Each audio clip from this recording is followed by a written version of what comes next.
शापित नरपिशाच और तांत्रिक का विश्वासघात।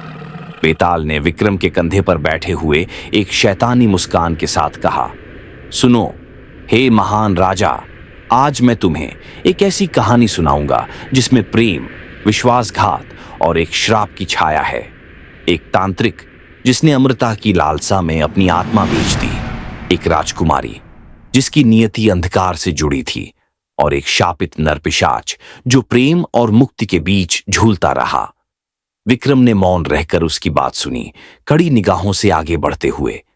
बेताल ने आगे कहना शुरू किया। कभी एक रहस्यमयी राज्य था जो घने कुहासे में लिपटा रहता था। वहीं रहता था एक शक्तिशाली तांत्रिक वायुन जिसे अमृतत्व की तलाश थी। उसे पता चला कि राजकुमारी एलीरा के रक्त में अमृता का रहस्य छिपा है, लेकिन उसे इस रहस्य को सुरक्षित रखने के लिए एक रक्षक चाहिए था।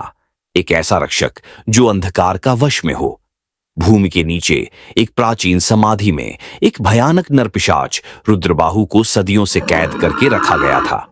कभी एक पराक्रमी योद्धा, वह अब एक श्रापित अस्तित्व बन चुका था, न जीवित न अमृत। तांत्रिक वायु ने उसे जागृत किया, अपने काले जादू से उसे बांध लिया और एक वादा किया, अगर वह उसकी सेवा करेगा तो उसे मुक्ति मिलेगी।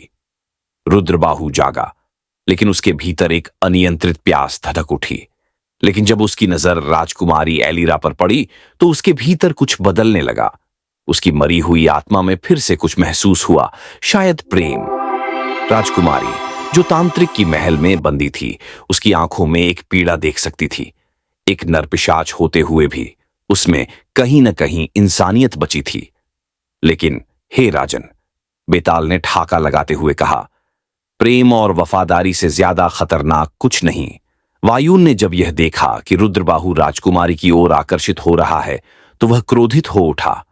उसने नरपिशाच को चेतावनी दी कि वह सिर्फ उसका सेवक रहेगा और कभी भी एलीरा को पाने की हिम्मत ना करे। लेकिन दिल की जंजीरें किसी जादू से नहीं रुकती। रुद्रबाहु और एलीरा छिपकर मिलने लगे और धीरे धीरे उनके बीच प्रेम पनपने लगा। जब तांत्रिक को यह पता चला तो वह आग बबूला हो गया। फिर एक रात रुद्रबाहु ने बगावत कर दी। उसने अपने मालिक को खत्म करने का निश्चय किया।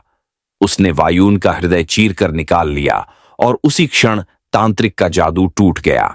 पहली बार सदियों बाद रुद्रबाहु वास्तव में मुक्त था, लेकिन एलीरा जानती थी कि उसकी मुक्ति अधूरी थी। उसका श्राप अभी भी बना हुआ था। वह अभी भी एक पिशाच था जिसे पूरी दुनिया को खतरा था। राजकुमारी उससे प्रेम करती थी, लेकिन वह उसे यूं ही नहीं छोड़ सकती थी।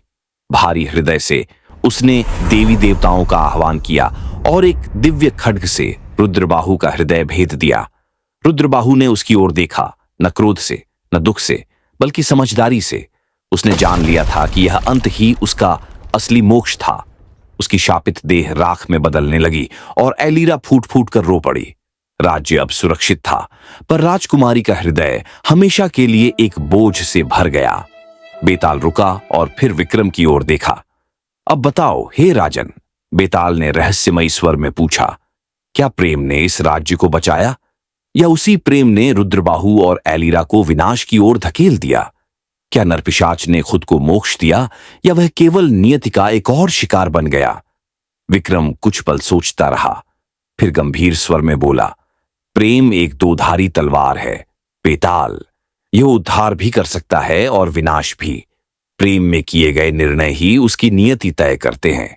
बेताल मुस्कुराया और ठाका लगाते हुए बोला, बुद्धिमान हो हे राजन, पर तुमने उत्तर दे दिया और अब मुझे जाना होगा।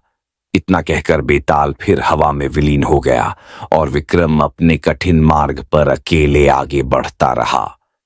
एक और गूढ़ कहानी के साथ, एक और रहस्य के साथ।